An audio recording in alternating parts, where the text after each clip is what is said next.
I'm so excited about tonight's topic, but last week was so powerful. I know a lot of people had some really big ahas and takeaways. So we love to hear from you. You guys want to start typing in the chat. For those of you that are new, there's a little bubble at the bottom with 3 little dots, and that's our favorite little chat room that we can all kind of communicate and build community here. So share with us what your takeaways were from last week, maybe any celebrations, successes. We'll give everybody a little bit of time to pop on in here. Yeah, everyone's kind of tuning in. I loved last week. It was amazing. So we'll get started here in probably under a minute as everyone's logging in or welcoming everyone. So we are also broadcasting Facebook Live into our group. So hello, everyone, Facebook Live, or that have joined us live in the Zoom room. Yeah, go ahead and open up the chat real quick. We're going to use that a lot tonight on this call because this is our community. We get to learn from each other, and we're entering week 2 of our focus group. So first off, Susan, let's see where everyone's tuning in from. I'm always excited to see like what part of the country everyone's coming in from. Yeah. Well, I know I'm out in Portland. You and I are about an hour away, Brad. So we cover the northwest corner. Some more folks from there too. Let's see what we got going on here. Oak Creek. Is that Wisconsin and Idaho? Good. Welcome. Glad you're here. Washington. Yeah, last week was awesome. I'm so glad we started with mindset, Brad, as people I've got some California and Florida. Very fun. Just started with mindset because I feel in my journey, mindset's been everything. And no matter where I'm at or where I need to pick myself up, it all has come down to just mindset. So if anyone had any big takeaways or shifts in mindset last week, we'd love to hear that as well. Some Phoenix, some sunshine, or jelly. Yes. All right. Well, cool. Let's kick it off, Brad. As we kind of go into a new topic tonight on nutrition and exercise and long-term health, fall is in the air up here. So I wanted to kind of talk about, this is actually my favorite season. Fall is so fun, and health is fun all year round. In fact, we're going to be talking more and more about health is meant to be fun. If you're feeling like health is boring, you just don't know, you just haven't learned yet that I love all the things that you guys love. I love pizza and hamburgers. I just found fun ways to still have it that fit my goals. And that's really what this looks like long term. So some things I'm personally looking forward to is pumpkin, like pumpkin everything. I love my pumpkin spice. So shoot in the chat tonight if you have some things you're looking forward to this fall that support your health goals that you are excited about. Let's share with each other. I know for me, this cauliflower soup is one of my favorite things to make. Like I love a warm meal this time of year. So comforting. So my crock pot definitely sits out on the counter. I utilize that a lot more. I know there's some big Instapot users too. I haven't braved the Instapot world yet. Anybody kind of dawned on that? How about you, Brad? What do you look forward to most this time of year? Well, the Instapot for sure. That's pretty cool. I actually got one for our house. But no, I loved the tips last week. I love the ability to refocus. So everyone, this is week 2 of our focus group, which I'm really excited about. Yeah, like Susan said, we're diving into, the science of nutrition, which will be really cool. It'll build off last week. But man, I just love the reminder of all the basics last week. So the focus, the tips, the bringing it back, getting that all centered, because it brought back basically as we're kicking the fall season, like what do I like to do? Like it's fall-y up here in the Northwest, so like pumpkin everything. Like for just like to add to the tips that we had last week, like did you know there's pumpkin flavored stevia, which is an all natural like sugar-free sweetener. You can add it to your coffee. Like we have gingerbread soft bake, like soups are big in our house. So like if you're trying to figure out your meal plan for this, that's awesome. The crock pot is just literally like a gift from God. Like you just put like healthy food in it and it cooks itself. So like we do a lot of crock pots and the Instapot. So like that's a lot of what's going on in our house. Lots of like warm meals because Ashley's all about like the fall season. Yeah. And cinnamon too is another flavor that I look forward to. It makes me feel it's cozy, I guess. Some great stuff in the chat here, like tacos, chicken taco soup. That's one of my favorites, and the chili as well. And I love the idea of a pumpkin candle or just any, flavors from this season that we can just have burning in our house, so we have that kind of scent and that indulgent without the calories. So that's a great tip too. We can kind of bring the scents into our home without adding adding it onto our hips. Yes, and all the structure and routine from a busy summer. So very cool. Love it, you guys. Well, last week we focused on creating a foundation and focus. And there's that sweet spot when we talk about really creating focus in our life. And I'm going to make a strong assumption here that health matters to you because you're on the call tonight or you're tuning in. Because what we focus on, we want to pick something that matters to us, that we want to grow, because what we focus on will grow.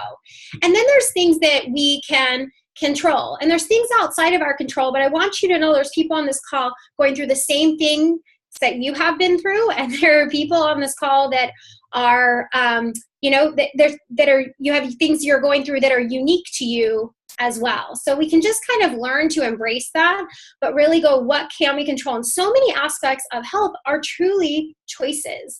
And I've learned that along the way. Sometimes I haven't felt like things were a choice, but it really did come down to really just making a choice.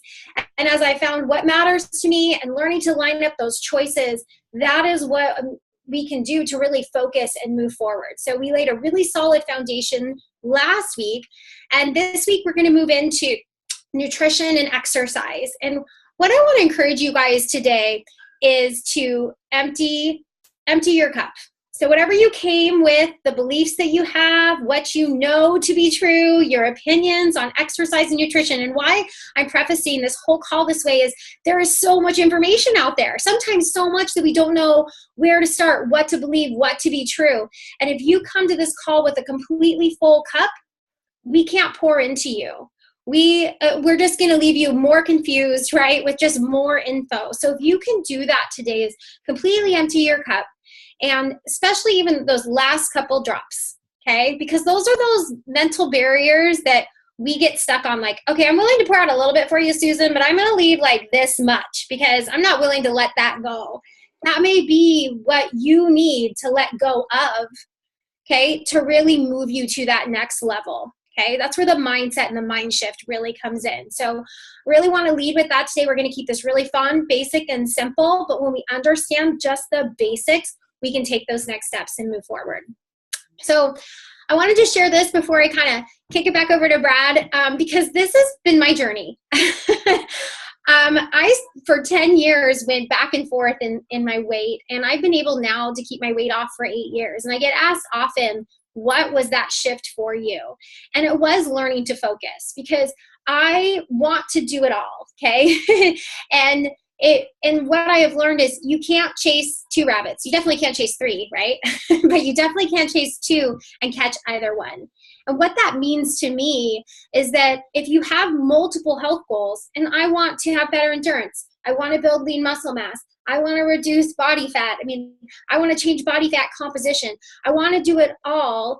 And it's not that they're not all important, but I've had to decide along the way what's most important now. What am I focusing on now? And line up my programming and my mindset to create that. And when I achieve and move forward there, over time I'm able to set a new goal. So maybe it was reducing body fat first, which it was for me. I had to get really clear that's what I wanted most before I went into building lean muscle mass. So it was learning that I can't do it all at once. Doesn't make them not all important, right? But what did I really want the most? What am I really focusing on? And so I can actually bring success, and be moving forward. So with that, Brad, I'm going to kick it back over to you, because I know that this was a topic people wanted. Like, we put it in our groups, like, what do you guys want to hear more about? It was exercise and nutrition, right? And so we have kind of our 3 top, burning questions that people ask us. So I'll kick it back to you to kind of the first one here for everyone. Yeah, let me share my screen here real quick. Oh, hold on, I'm getting a little feedback. Or do you have any thoughts on just what I shared? Anything to kind of just on that mindset piece as we kind of move into, the simple understanding, keeping it simple, and the basics of health. I will say, for me, I get asked a lot, and it's not about knowing all the details here. Like, we're going to give you some details. And for me, it wasn't needing to understand it all. But I was always in the process of wanting to learn and grow. And the people that are doing this well, the successful people, they don't know all the details. They're just really clear on what they want, and they're willing to learn and grow. Oh man, Susan, I love that. That's why, oops, you mute yourself real quick. I get some feedback there. All right, I think we're good now. All right, I love that topic, and I love last week's topic, because really what we're visiting is what do the successful people do as we focus. And I've loved to focus myself and all of you guys as well. Like I've seen it in the chat here on Facebook Live and also on the Zoom. It's really good. And so we're moving into this week as everything is a practice of building habits. So what I love about what last week was is we revisited, Tim covered focus so well. And you covered that again today, Susan. Like, yes, like having laser focus on that. So that's one of the things we focus back on today is like, where are you focused in your health on that? I love the tangible tips, because you'll always glean ideas from other people in this community here, as well as just learning like what does it actually look like to be successful on these things as we focus. Like I'm the kind of person that wants to know like what works and why I should do different things. And then it's like, okay, cool, I can go do that. So before we kick off tonight, the next question that we get all the time, and was one of the most voted topics, was like, okay, how does weight loss like really work? Like, how do I increase my weight loss? Question, Susan, we get it all the time. Can I exercise? How should I exercise? Do I need to change my plan to exercise on plan? How do I do that? And then like, how do I like create health and like keep my weight off long term? I'm sure everyone here is asking that question, or is looking at here being like, okay, yeah, I'm working on that. Or some of you are like, I've got that figured out, and we're going to tell you how that all works. So when I open it up here, by the way, I love interaction. This is our community call on Monday. So open up that chat, get ready, because I have some questions for you. So number one is like, just asking yourself, and this is a practice within itself, what are your overall health goals and fitness goals? You probably thought about those last week. Are they still in the front of your mind? It's Susan's whole point of like chasing two rabbits. If you're so focused on what you want, it makes it a lot easier. So what are you focused on in your health, or what is your overall health goal during this focus group? You can think about it or put it in the chat, whichever one works for you. But as we get into it here, I wanted to kind of explain some of these different things. So weight loss and fat loss. So this is something, so coming back to like what the successful people do. You don't need to know everything to be successful in health long term. And I'm looking at the chat here, seeing all the different things like that people want to focus. I love all these things that are popped in the chat. But one thing that all successful people do or understand is they understand minor fundamentals of nutrition and how weight loss and weight maintenance works. You don't have to be an expert. We're not going to teach you how to be an expert tonight, but like, you don't walk around obliviously not knowing. And for Susan, like for you and I, like I know that like we didn't know everything at first, but we knew enough to get started. So if there's anything I would encourage you to take away today is understanding that weight loss is different than fat loss. I'm going to pause on that for a second. I know some of you guys have heard that from me before. Some of you have not. Some of you heard it from Casey, who's going to speak in a second. But I really want you to sit on this, because weight loss is way different than fat loss. And the overall goal is fat loss here. But we give so much weight to the scale. Everyone's like, oh, how do I increase my weight loss? Well, I'm not even focused on weight loss. And honestly, if you want my honest opinion in this focus group, and this is my community right here, throw that scale out the window, because it doesn't mean a thing. And part of the reason why I'm telling you this is, one, so you can understand, but two, because literally, like, drop me a 1 in the chat if the scale has ever at one point messed with your head or your focus or made you have a bad day.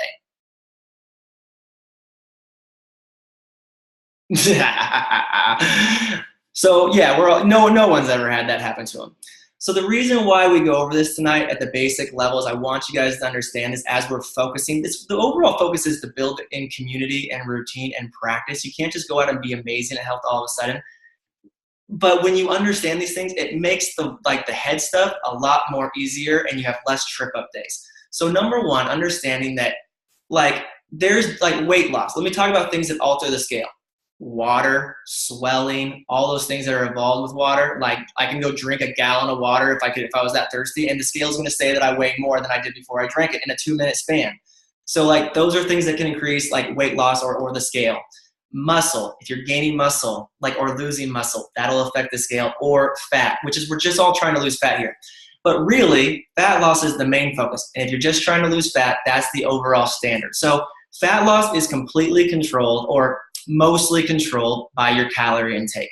And it takes 3,500 calorie deficit to lose a pound of fat. Are you guys all tracking with me? Like, it takes, like, if you spend 2,000 calories a day and you take in 1,000 calories a day, it's going to take you 3.5 days to burn a pound of fat. So it's just simple science. Like, when you really, like, what I've learned, and Casey's going to speak here in a second, what I've learned about this is it gives you so much, like, all you have to do is focus on the basics and the fundamentals, and you will get how this all works, and you can just stay the course and not have to worry about the different emotional things that come up in there.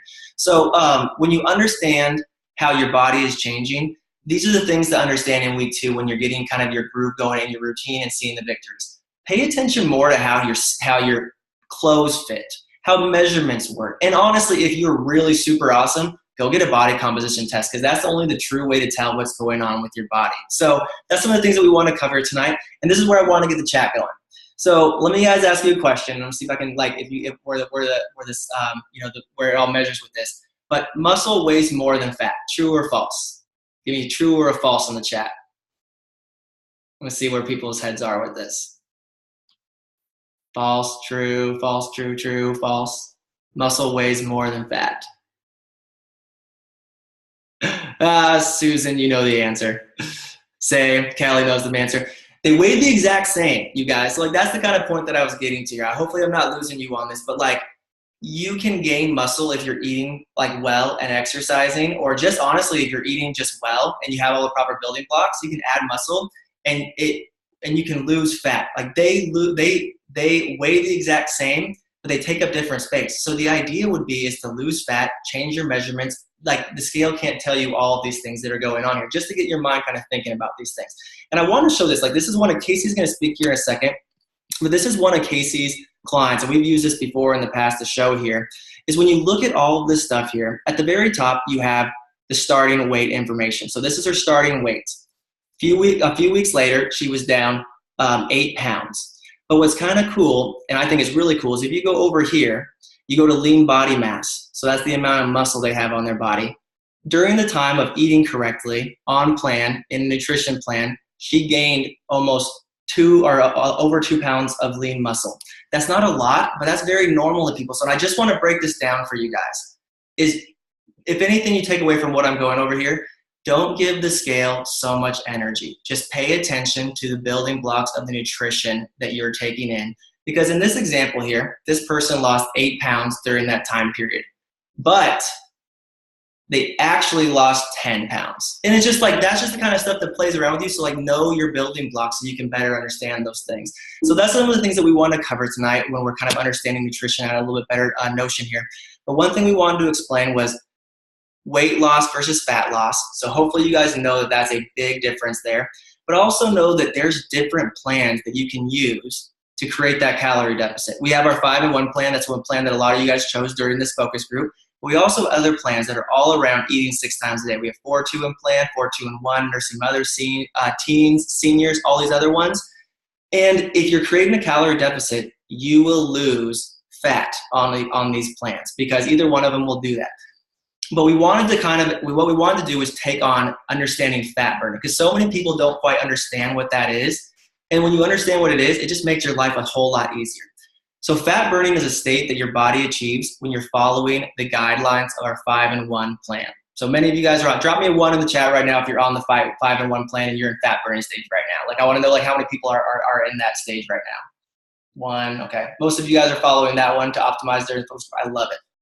So everything's about eating 6 times a day, but there's a reason why this plan works. You can lose weight on any one of our plans. I mean, you can lose weight creating a calorie deficit. What this plan does is it makes it simple for you to do, but here's why it works, and this is what fat burning actually is. So on our 5-in-1 plan, you're taking in probably somewhere between 800 and 1,200 calories. That's a large calorie deficit, because I'm guessing the average person here probably expends, like, I'm just gonna take the average, like the median amount here. Probably spend around 2,000 calories a day just being your normal self. That's a really good calorie deficit. It's gonna allow you to lose fat very quickly, but at a good rate while your nutrition's taken care of. On our plan, you're getting more than enough protein to protect your muscle mass, so you're not losing muscle mass. And then also, because health is so important, we make sure you get 100% of your daily vitamins and minerals on plan. But the thing that makes fat burning work so you guys can kind of start to understand the building blocks, is it's by following the layout and taking in less than 80 grams or 80 to 100 grams of carbs a day. That's going to put you in a fat burning state. And the reason why you feel so great, because many of you guys are on 5 and 1, I see the 1 in the chat, is because you're tapped into your stored fat. You depleted your blood sugar levels, your body's tapped into your stored fat. So you have like a rocket fuel energy. That's why the weight loss is so fast. That's why you feel full. That's the benefit of being on the 5 and 1 plan and being in fat burning. And there's an actual fat burning state. It's not just a gimmick word we use. The benefit of doing that is it allows you to have a large calorie deficit where you can lose weight, lose fat rather. So I'm explaining this well. But you're so full that you're not like anyone here has dieted before. You're basically just holding on until you can't take it anymore, and you like the mind kind of catches up with you. So understanding a little bit will help you understand how to stay on track. And really, so the reason why I say all this before I kick it over to Casey is the chat says that a lot of people have been messed up by the scale. Hopefully this explains it. If you just do the steps, your body will lose the fat. And what I love about this is I had someone this last week be like, oh my gosh, the scale didn't move at all. What am I doing wrong? And it's like, well, let's check your app, because they were tracking their app. They were like, okay, their calorie deficit was good. Everything was good. And I was like, hey, by chance, are your clothes fitting better? Are you? It's like, yeah, I'm down a size of pants. And I was like, ask them a few more questions. They have an issue where they get they retain water a lot. So literally the scale was working, just telling them what was happening. They just gained more water weight this week because they had an inflammation of that deal, but they were down size. So it just kind of all explains it. So I think this ends up being helpful for people so they can understand what fat burning actually is, and you can kind of self-navigate. As you start to look at your food, how many carbs are in that? What's the calorie amount? So you can really just kind of take out the guesswork. You don't have to guess if you're going to be able to lose fat or what's happening. You just focus on the basics and it'll all work for you. So that's one of the main questions we get. How do you optimize your weight?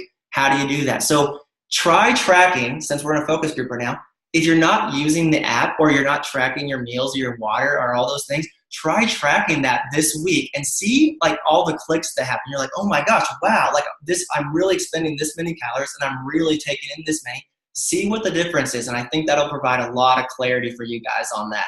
So that's one that we really want to cover this week because we get that question all the time. I'm going to kick it over to Casey because Casey, a lot of people ask should I exercise on plan? How do I exercise on plan? And if I start to exercise at large amounts, what should I do? So we want to bring you in to kind of share some people to answer that question since you are an expert in this subject. Casey, are you there? I'm here.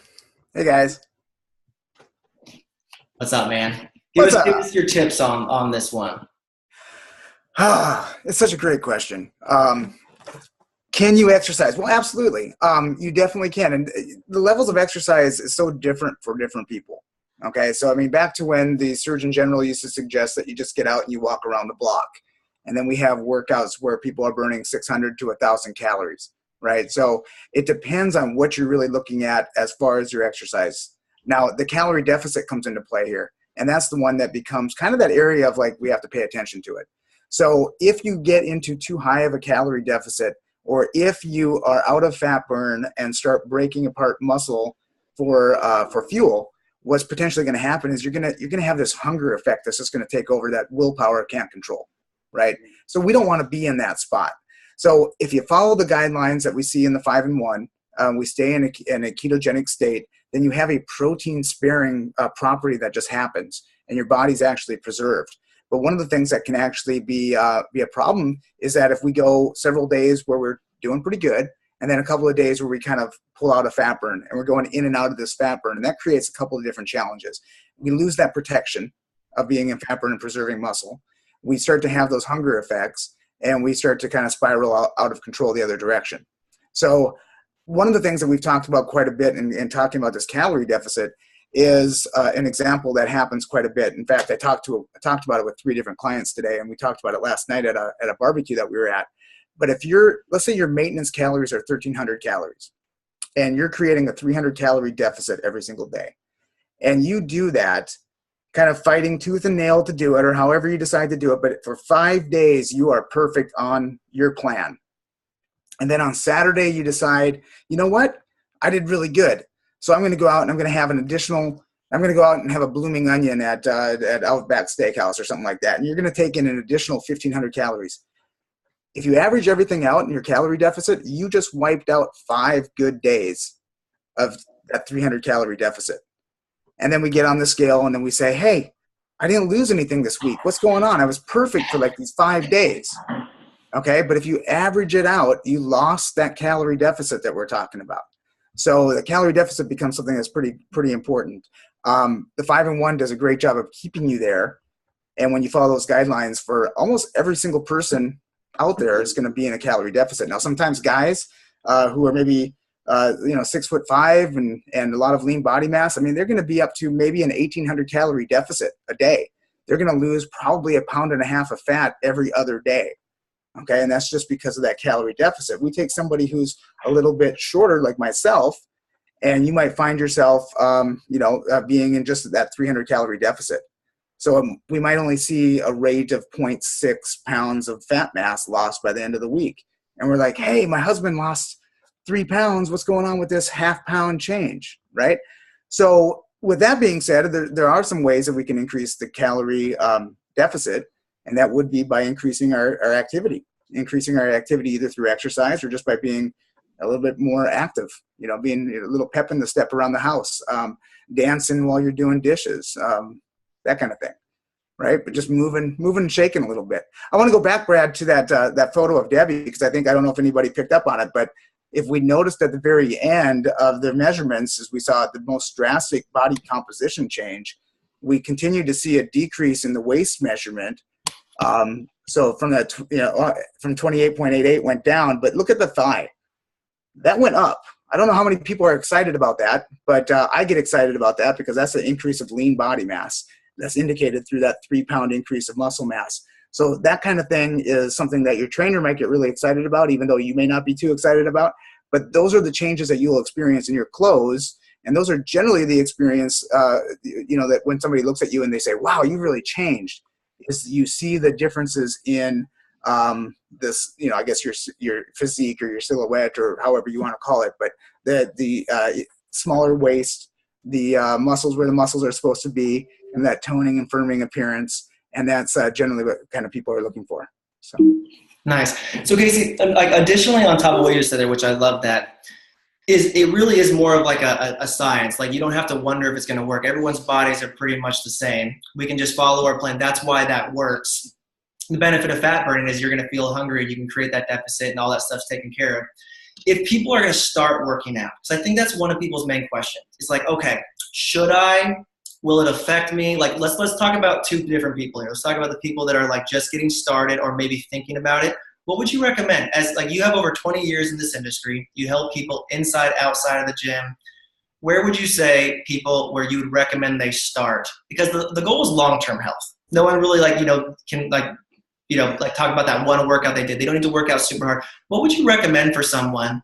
Because over-exercising potentially might make you hungry, might make you like overly tired, and that's not sustainable. So where would you encourage people to start with all of your experience, seeing what works for people? What I always go back to is the FIT principle: frequency, intensity, time, and type. And really, we have to take a look at what fits into your schedule and what's something you can do for a long period of time. And starting with the least amount of anything to create the most benefit right off the bat. Okay? Because if you come in and you just get blasted in a workout and you burn 1,000 calories and you just were not prepared for that, you're probably going to spend the next 2 or 3 days in a tub of ice because you're going to be stiff and you're going to be sore and you're not going to want to move. I mean, you're not even going to want to get up and go check the mailbox, right? So you just took your normal activity that you did on the next day and the day after, and you just took that down to about 0. So even though you burned 1,000 calories on this killer workout, you burned so much fewer in just your daily activities on the next couple of days. So it kind of averages out. It just like that cheat meal or that cheat day on your menu plan where you were doing really well and then you had a day where you were too high, or a day where you do too much exercise and it slows you down for the next couple of days. So with the FIT principle, it's frequency. What fits into your schedule? Because if you start out going 5 days a week, then we have the other variables that we can change, which would be intensity. But I would say start out at just an average intensity. What feels okay? What's just increasing blood flow, heart rate up, and just getting things moving, right? Then you have your frequency, intensity, time. Maybe start out 15, 20 minutes, or maybe we've started people out with 5 minutes before. 5 minutes on a treadmill, 3 days a week, on top of their food calorie deficit that they've created through their nutrition plan. And then you're going to start to see progress. And then you have your type. So maybe you switch after a while. I had the example today of when people get on a treadmill, oftentimes for the very first time, they're kind of shaky and they're wobbly. And they're not sure that they can stay on it for very long because of all that uncomfortableness. Well, your body and your balancing and your nervous system and everything has to respond to this foreign object that you're on. But what happens after about 6 weeks is I'll look over and I'll see that same person reading a book while walking on the treadmill. Your body has become completely adapted and very efficient at walking on that treadmill. So your calories went from maybe burning 250 calories an hour to maybe like 80 calories an hour, just because your body's gotten so efficient, which is normal. That's what you want. When you're getting ready for a marathon, you want your body to create that efficiency so that it's easier. You can go longer and harder. And that's the whole idea. But we want to mix it up when we're talking about creating a foreign kind of calorie deficit to your body. So we might jump on the elliptical. Or we have frequency where we can add another day of the week. We have time. We can go from that 5 minutes to now 10 minutes. And then we have that intensity. We can go from maybe 80 beats per minute to maybe 90 or 100 beats per minute. So you have all of these things to change before you have to get into going 7 days a week for as long as you possibly can, creating a burnout environment, and then being so happy that you're finally home doing things that you'd rather be doing than spending time at the gym or the health club or even out walking or whatever else you're doing for your exercise. So it's all about balance, you know? Casey, I'm so glad you went into this, and I'm sorry I'm like paying attention. We have some really good questions in the chat, and I'm glad we covered this because it's thought-provoking for people. So I would say tonight, as we kind of wrap up on this subject, one, thank you, Casey, for all your years of what you've seen here. But this is where we would go. So like one, to answer your question, I think it's Susie asking that question, is if you create the calorie deficit and you're taking care of your nutritional components, you'll lose fat. And please note that fat loss is very different than weight loss. You can actually be losing fat and stay the exact same on the scale. Like for instance, like what this this BMI chart here shows for Debbie. She went up muscle and went down even further in fat. So takeaway is that you can lose fat and the scale will not be able to tell you that. If you eat correctly, you'll lose fat. That's the equation. So I would encourage you guys to start tracking this week. I think you'll be blown away. And that's one of the benefits of our program is that it's all taken care of for you. You don't have to guess. Like, do you know what it's like to try to weigh your meals all day long? Casey does. I luckily don't know that pain because I've never done a fitness competition like he's done. But that's the beauty of our plan, and that's why it works. It creates the calorie deficit. You can do any one of our plans. The fat burning plan will help you create the largest deficit while taking care of your nutrition and also assist with hunger while being in a fat burning state. You can still burn fat while not being on fat burning. There's just a benefit that you're going to lose faster and you're not going to be as hungry. So to answer your question, Susie, basically the benefit is you want to stay in fat burning if you're ultimately trying to lose fat. Exercise is something you can add in to feel better as a habit, to maybe add a few more extra calories burned. That's the money maker right there. That's really where it's at. Not adding a ton of exercise in, because that's a losing battle. That's what most people do, and they lose that battle because you're trying to fight hunger. You're trying to you're trying to out exercise the fork, and that's a really losing battle. So where we would recommend, if you're not exercising, pick something you're enjoying to start adding adding some calorie burning throughout the day. Something you enjoy, whether it's walking the dog, gardening, dancing, or if you like the gym or a certain class, anything between 20 and 30 minutes would be super ideal, and you don't have to adjust any of your intake on plan. You'll feel great. As a recap, some of you, go ahead, Casey, you want to add anything to that? I want to answer two questions. Vicky, your fat goes through CO2 and water. So you actually, through your respiration and through sweat and urination, that's where your fat goes. Yeah, pretty gross, right? Pretty exciting, or what? Yeah, so, you think about that during that workout. Drinking that water becomes really important. And actually, guess what increases respiration rate? Exercise. So you're breathing more heavy, but CO2 and water. And then to answer David and Susie's question, then absolutely. Yeah, I mean, if I'm on 501 and I go off plan and I'm going from 1,100 calories to 1,300 calories or 1,500 calories, but my body's burning 3,000 calories. I'm still in a calorie deficit. So if I'm working out, I can totally maintain that. The problem is that my appetite's probably going to be messed up. And then now I start making mistakes. So when I start making mistakes, my mistakes are generally like, hey, look at the cookies that my kids left out on the counter. I'm going to eat those. And now I'm increasing my calorie consumption by quite a bit. So it's more about staying in control. And when you're on plan, you're in control, because I'll be the first to admit it. When I'm off plan or off my structured program, I am out of control. I will eat whatever I can see. I mean, it's just, and the serving size is when it's gone. So if I can stay in control, I'm going to reduce all of those calories. So the exercise just kind of, just increases the calorie burn above and beyond that. But I would never say, because I ate all of this, I'm going to go try to work out 1,600 calories worth of an exercise that day, because that would exhaust me for the rest of the week. Gotcha. I'm trying to catch up with all the questions here. Ashley, maybe you can rephrase the question. She asked, what's the difference between fat burning from elevated heart rate during exercise versus fat burn from the 5 and 1? Not really sure what exactly what she's talking about. Maybe reach out to your health coach and grab a little bit more information on that. But we want to keep tonight's call really short. Again, so as a recap, that's the benefit. Just focus on the numbers. It's more of a simple equation than you think. And when you understand what fat loss is different than weight loss, then you can really navigate that. Like, you might have a day where the scale bumps up, but you can't gain 2 pounds of fat in a night if all the pieces are there. So pay attention to measurements, get a body composition test. If you want to start exercising, you don't need to adjust anything on plan. 20 to 30 minutes of light activity will actually help you build muscle and increase your fitness. For those that are exercising at a higher level, here's the quick recap on this. We talked about the calorie deficit, right? So if you guys are on 5 and 1, any one of those people in the chat here right now, and you're saying, hey, I'm doing so good. Let's say you're Nicole Rodriguez, who's down 60 pounds, and it's like, I have a whole new body. I'm still going for more fat loss, but I really want to try these circuit training classes. They're over an hour. Well, one, I probably ask you, why is that your goal? Because to Susan's point, chasing 2 rabbits, it's hard to juggle an hour-long workout and stay on point in your nutrition. So it's like, which one do you want? But if you are those people that are toying around with higher levels of activity, one, talk with your health coach. Make sure that your goal matches so you're not chasing 2 rabbits.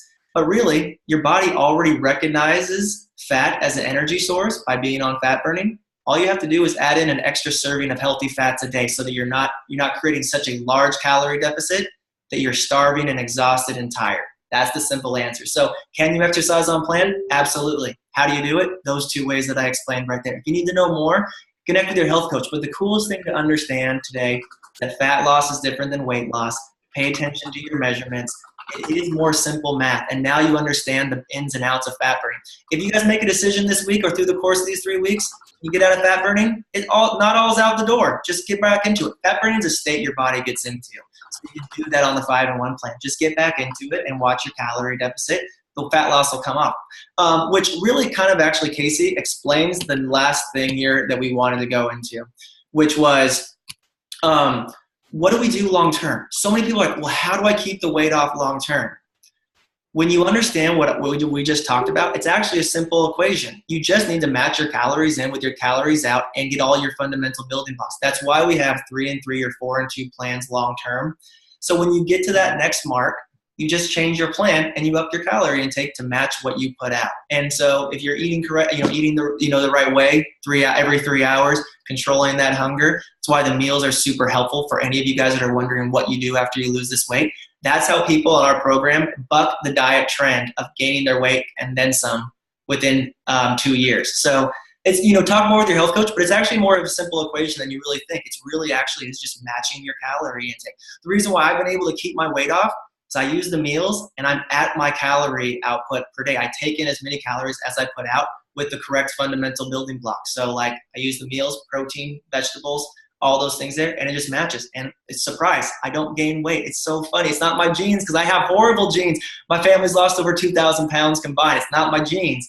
It's that I just follow the equation and it works out over time. So that's what we got for you this week. Hopefully, if anything, it probably brought a lot of questions up as much as it simplified things for you.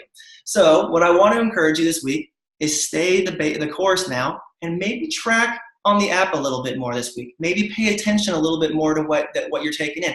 I had someone ask me this week, they showed me a picture of a Fresca can and they were like, can I have this on plan? 0 sugars, 1 carb. And it's like, But when you understand what we just explained to you, of course you know how that fits. It's not going to take you out of fat burning. There's no sugars to do it. There's no calories. It's not going to add to your intake.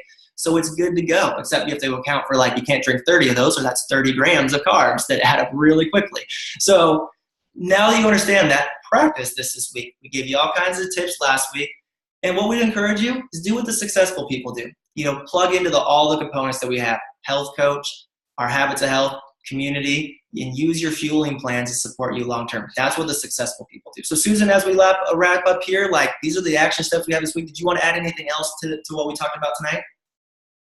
No, it was awesome. I'm always learning, and I love that when I made the decision, so that's our first action step, 8 years ago, to choose health in my life, and that to be a fundamental choice, that everything else was going to line up to support that. I didn't understand any of this. I didn't understand how fat burn worked. I just knew that it was working, and I knew that making a decision and staying compliant and getting rid of all my excuses and that alone just put me on the right trajectory. And over time, I'm learning and growing. So thank you guys. Great information. Yeah, I love your example, because that's exactly what I learned, Susan. I just knew that I felt better when I ate better. And then I started to understand why. And I still don't know all these things, but now we know the difference between all the building blocks. And I got to tell you guys, if anything you're searching for tonight is just the relief of not having to wonder, is actually the skill we want to learn in this focus group all together. So Casey, thank you for all that information. It's just really cool when you spent 2 decades plus learning how this works, all the certifications you have to explain why this works for us. So as a recap this week, you guys, just make the decision, like Susan said. That's honestly the thing that makes the biggest difference. If you make the decision to make health a priority, you're golden.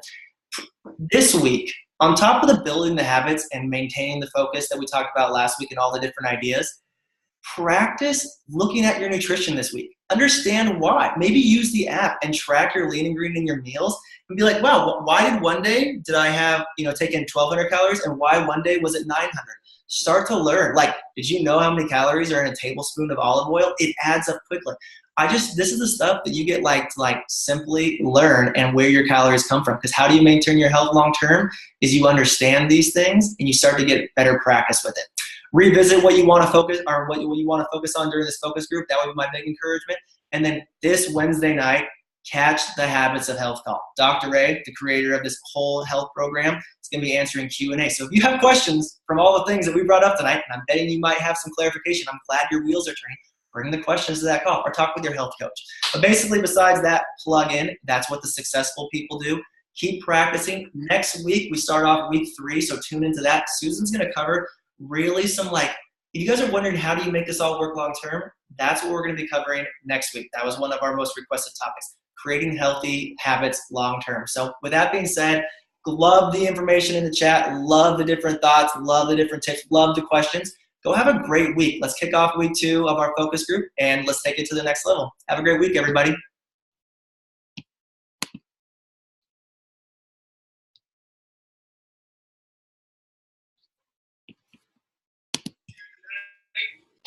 Casey, thanks for the information, man. That was awesome.